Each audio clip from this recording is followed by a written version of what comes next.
And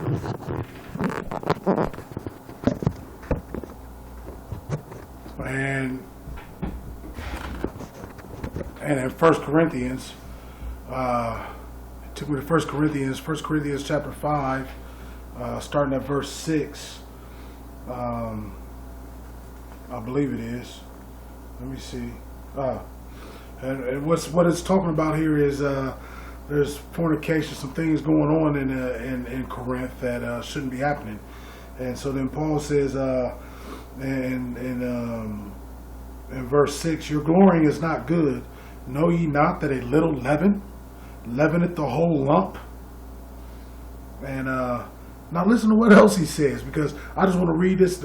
This whole thing isn't necessarily what he showed me, but after he gave me that one verse and I read the rest of it, it proves that even Paul and those early Christians, they kept the Sabbath and they kept the Passover, they kept the feasts, because he says in verse 6, your glorying is not good. Know ye not that a little leaven leaveneth the whole lump? Purge out therefore, verse 6, purge out therefore the old leaven, that ye may be a new lump, as ye are unleavened. For even Christ our Passover is a sacrifice for us. Therefore, let us keep the feast, the Passover feast. Let us keep the feast, not with old leaven, neither with the leaven of malice and wickedness, but with the unleavened bread of sincerity and truth. So he says right there that he's telling them in Corinth, because everybody says it's Paul the one that's telling us the law is done away with, that we're saved by grace and not by works, and that all that's true. But he tells them the law is not done away with. That part's not true. But we are saved by grace and not by what we do. Okay? But because we're saved by grace, just like he saved me, he took the scales off my eyes. That was saving me. He showed me that this leaven that I had, this doctrine, this teaching that I had, wasn't right. And so he saved me. So because he did that, I then wanted to keep the Passover. So he's saying, he says, therefore let us keep the feast, not with old leaven, not with Egypt, not with the doctrines and traditions of men. You understand? But he said, but with the leaven, but he says, not with old leaven, neither with the leaven of malice and wickedness, but with unleavened bread. So, with the unleavened bread of sincerity and truth. And he even says up here, purge ye out therefore, in verse 7, the old leaven, that ye may be a new lump. I remember Pastor Jim Savey saying like last Shabbat or the Shabbat before that, about it might have been a couple Shabbats ago, about he had a dream, and the dream, the people, we were a loaf of bread in his dream. And we are, because we are supposed to be we're supposed to clothe ourselves with Christ. And what did Christ say? He says, I am the bread of life. See? He's the bread of life. So, we're to get rid of that old leaven. And he showed me that the leaven is the doctrines and teachings and the traditions of men, the commandments of men. Nowhere in the Bible is it going to tell you to to do Easter. No, it even uses the word Easter in Acts, but that's like somebody put that there. That wasn't in the original text. That wasn't in the Greek text. The Greek text said Pesach, which means Passover. So when you read in Acts, go ahead and do it yourself. Go to Acts, find the word Easter, go to your concordance, either you got eSword or Blue Letter Bible or something, your Strong's Concordance. Go find the word Easter, then click on it, and you'll see that the real word is Pesach, and Pesach does not mean Easter, so Easter is obviously something that was placed there that shouldn't be there. And Pesach means Passover. Okay? So, we're to get rid of that. Get rid of that leaven. And then he showed me this, after he showed me about, breaking the loaf with the leaven in it. Can you take the leaven out? No, you have to get rid of that and get a new lump, get a whole new loaf. He showed me this. He said, let me ask you a question. If I have a 2-gallon jug of pure water and I take 3 drops of cyanide, some kind of poison, and drop it in there. If I take 3 drops of rat poison and put it in there, are you going to drink it? If you know it's there, are you going to drink it? I wouldn't. I'm not going to drink it, even if it's only 3 drops out of that whole big bottle. And so he kind of showed me that's what we have here. So what I did was I took a 2-gallon jug and I went and bought some food coloring and I dropped 3 drops of food coloring into this whole gallon jug of water and shook it up. What did it do? It turned the water pink. All of it. Part of it wasn't clear and then part of it was red. No, the whole thing turned pink. The whole jug of water was tainted with the food coloring. And that's the point here. Sometimes we think that we can just glean off of others and we can take the good and leave the bad. But I'm telling you the truth. I'm telling you what he showed me. You can't get it right because it's not right. You're buying these books because some of you are depressed. Some of you have marriages that aren't working. Some of you, you're in poverty. You can't even understand why you can't get out of the mess, the thing that you're in, that you can't figure it out. And you're thinking like, okay, I need to get this book, and if I follow these steps, the so many steps to a happy life in Christ, or so many steps to salvation, or so many steps to being free from depression. And these Christians got all kind of books out of these preachers, and we're paying this money for these books, and we read them and we mark them up, and then at the end of the day, we're still in the same situation. We still feel the same. We still look the same. Everything's still the same.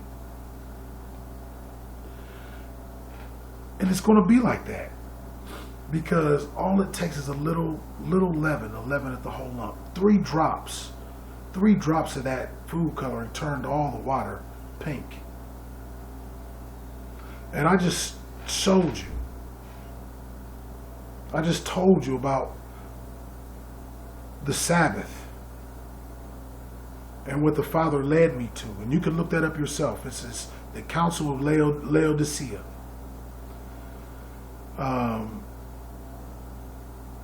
January, New Year's and Easter. All these things have paganism mixed in them. And then Christmas, paganism mixed in it. And then what I saw, and you can look that up too, about the origins of theology and how they took Plato, a pagan philosopher, and basically inserted his philosophy into Bible interpretation, or a way to look at the Bible. It's paganism. It's man. It's just a drop. It's just a little leaven, but it leavens the whole loaf. It leavens the whole loaf. So none of it's any good. So you got to, I promise you, this, the next big thing coming up is Passover. It is Pesach. It is that. And I want to invite you that from this day forward, from this Shabbat forward, I want to invite you,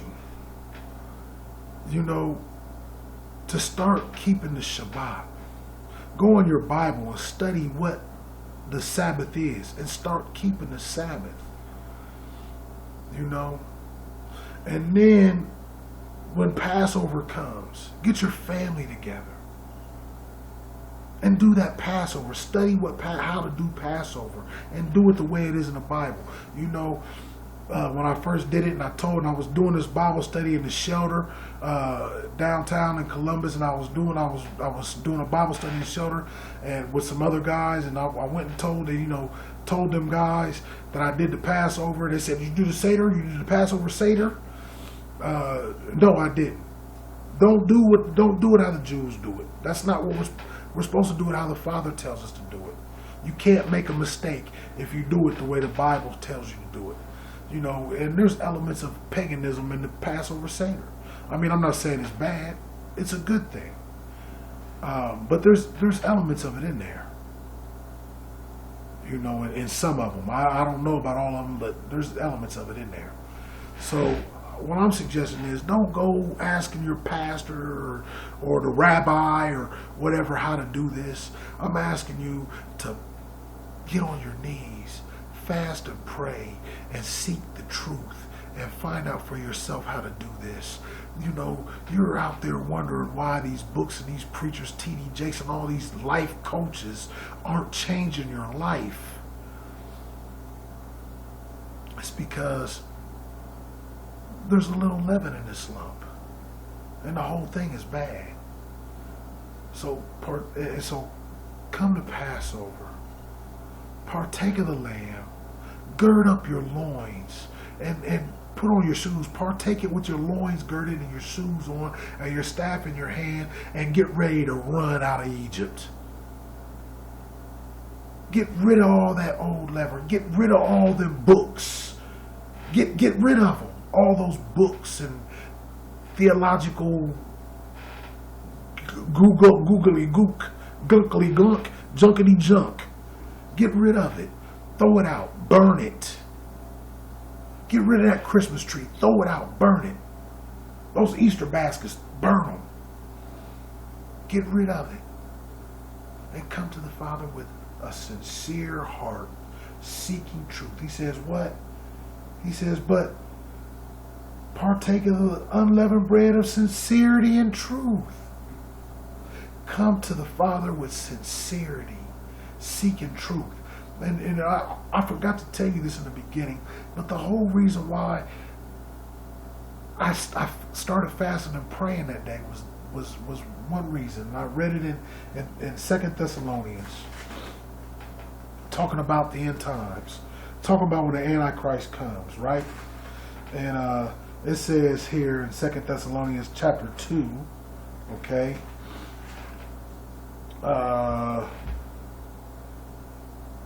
starting at verse 8. It says, and then shall the wicked be revealed. Talking about the Antichrist. He calls him the wicked in King James. New King James or the NIV says the lawless one. Then the lawless one or the wicked shall be revealed, whom the Lord shall consume with the spirit of his mouth, and shall destroy with the brightness of his coming, even him whose coming is after the working of Satan with all power and signs and lying wonders. So the Antichrist is going to come with all power and signs and lying wonders. And then it says, and with all deceivableness. And so he's coming with all deceivableness too. All deceivableness of unrighteousness in them that perish, because they receive not the love of the truth, that they might be saved. So the ones who are going to be deceived are those who receive not the love, who don't love the truth, that they might be saved. And then check out what this next verse says. I'm at verse 11 now. Listen to it, what it says. Listen to it very closely and contemplate on this. Think about this. Because this is what did it for me. And for this cause, what cause is he talking about? Because they didn't love the truth. For this cause, God shall send them strong delusion. Think about that. The God that you serve, the God that they talk to in that church, is he the kind of God that's going to send you a delusion? Because my Bible says, because it says that those that don't love the truth will be deceived. And because they didn't love the truth, for this cause, God himself shall send them strong delusion. And why does he do that? That they should believe a lie. So God is going to send. Not only is the Antichrist coming with all power and signs and lying wonders, with all deceivableness and unrighteousness, but you got all that's coming against you. And then all that, it says God's going to send a strong delusion so that those who don't love the truth should believe a lie. That they might all be damned who believe not the truth, but have pleasure in unrighteousness. That they might all be damned who believe not the truth. So the devil and his servant, the Antichrist, is coming, and he's coming with power. And he's coming with signs and lying wonders. And he's coming with all deceivableness. And then on top of that, God's going to send a strong delusion to all those that don't love the truth and don't believe the truth. So what I'm saying, and when I read that, that was my prayer after that. It blew my mind because I don't want to be that one. I asked myself, how do I know I'm not deceived? Ask yourself the same thing. How do you know you're not deceived?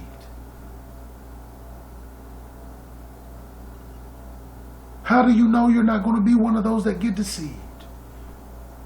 It says you got to love the truth. You got to believe the truth. Now let me ask you this. Do you think James Dobson, Dr. Stanley, T.D. Jakes, Joyce Myers, Rob Parsley, or even your pastor at your church, do you think, are you for sure that everything they're telling you is right?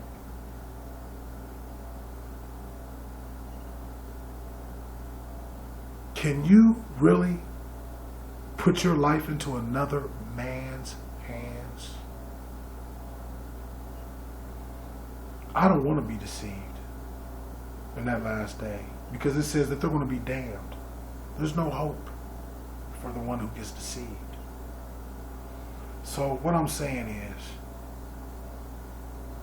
it's just like he told me in that jail cell all that many years ago. I know the plans I have for you, declares the Lord. Plans to prosper you and not to harm you. Plans to give you hope in the future. If you call upon me with all your heart, I will be found by you. So I'm asking you, I'm saying to you, maybe you were in the same place I am, going from pastor to pastor, from church to church, from book to book, from sermon to sermon, hoping that you're going to hear something that's going to change your life. And I'm telling you that if you just get on your knees and you fast and you seek truth and you rid your house of the leaven, get rid of it. when you seeking that truth, see, here's what we do. We pray and we study and we consider this studying. We read a little bit of the Bible and then we go read the commentary and what the commentary has to say about it. Or we read what this theologian wrote about it or what this preacher preached about it. And we call that study. I'm telling you, I'm asking you that you ask for him because he said he's going to send the Ruach. And the Ruach will lead you and guide you in all truth. And we just read that the new covenant was he's going to write the law in your heart. And then what happens? No more will men go around and say to other men, know the Lord, because everybody's going to know. Nobody's going to have to teach you anything. And Jesus even said that. You need not that a man teach you. So I'm not trying to teach you anything. I'm giving you my testimony. And my testimony is true. My testimony is true. No man taught me these things. And then guess what happened? After I learned all these things and started doing them, then I ran into other people that did them too. That keep the feast days, keep the Sabbath. You know? And so that's for you.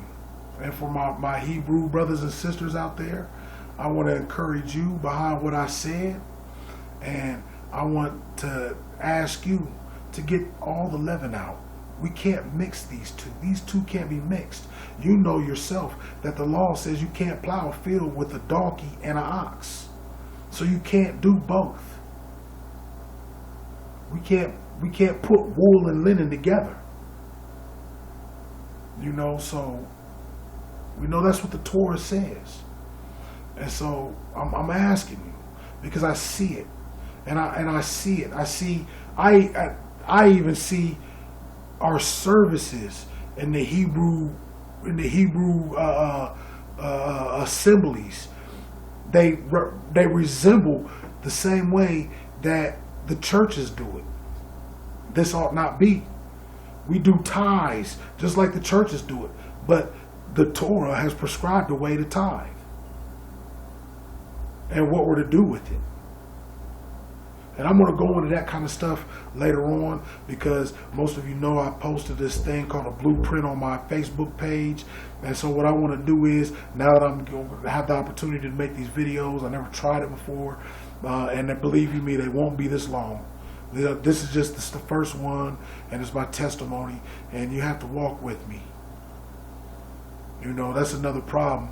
We squeeze everything into a box, so all the stuff that needs to be said can't be said because we squeeze it into a time limit so we can make it to the football game or whatever. And so, you know, I want to encourage you guys to, you know, get rid of the old leaven. That leaven is the doctrines and teachings of men. And the little leaven leaveneth the whole lump. You can't go to T.D. Jakes and get you something out of there. You can't do it. Until T.D. Jakes comes to Torah, you can't do it.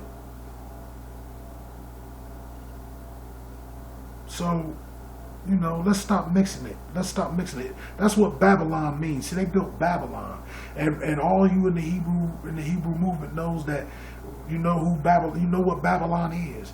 And Babylon, the word means mixture. To mix it together, and we know what the tower is. You know, the tower. We know what that is. You know, it's a stronghold. It's a tower. You know, Yahuwah, our Elohim is our strong tower. So, you know, mixture is what Babylon means. Mixture, confusion. And we can't do that. We can't put them together. Please stop.